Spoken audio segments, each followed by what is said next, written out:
Bismillahirrahmanirrahiim. Magacaygu waa Cabdiraxmaan Xasan. Halkaan laga hadlayaana waa warbaahinta Buurdhab. Halkan Buurdhab Media.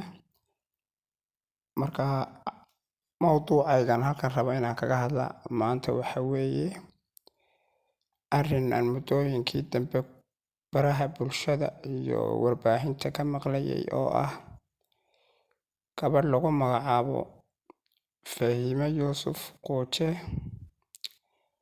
oo sheeganaysa inay tahay siyaasiyad, oo sheeganaysa inay tahay gabadh maalqabeen oo sheerar badan ku jirta, oo sheeganaysa inay la kulantay madax badan.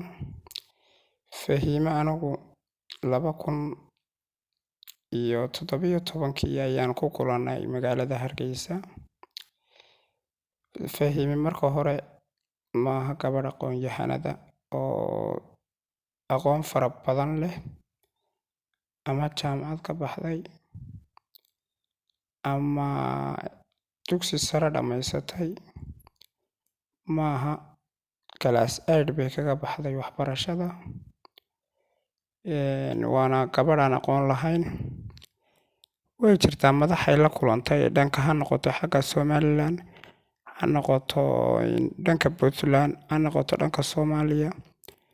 Xasan Sheekh Maxamuud bay la kulantay, way jirtaa.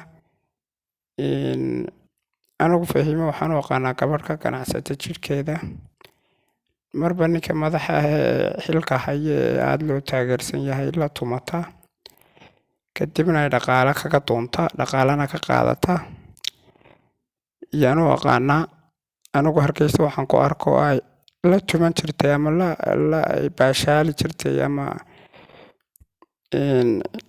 mar walba isku xidhnaayeen Barkhad Batuun iyo maayirka caasimadda Hargeysa ninka ah hadda oo ina Axmed Mooge, Cabdikariin Axmed Mooge.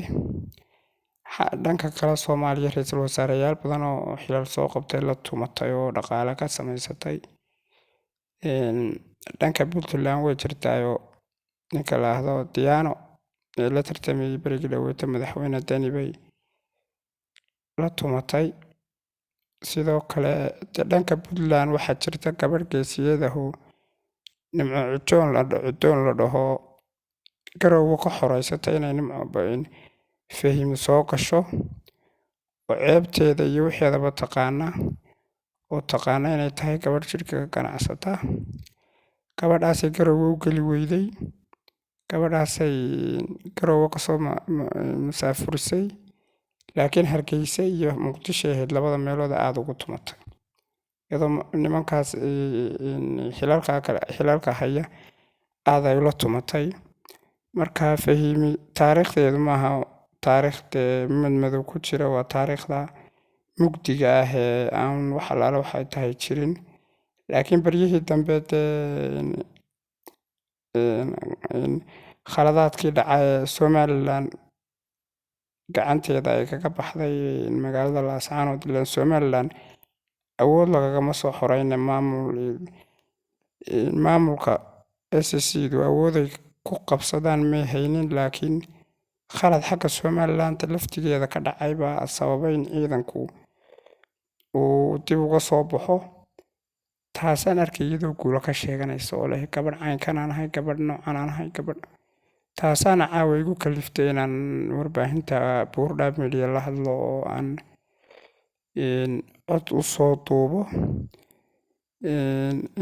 Maan jeclayn inaan u jawaabo qof dumar ah oo weliba kuwa straight jaalka ah ee darbi jiifta oo kale ah ama jidhkooda ka ganacsada ah.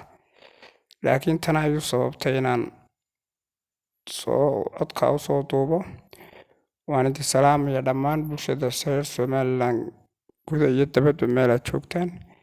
Waxaan halkan baaq uga dirayaa dhammaan bulshada Somaliland dal iyo dibadba in ay sugaan amniga dalka, horumarka Somaliland.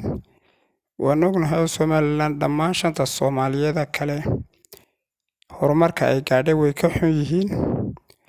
marka cid kastoo xisbiga doonto taageer ama kulmiye taageer ama wadani taageer ama cud taageero, laakiin qarannimada difaacyada weyn meel looga soo wada jeedaa.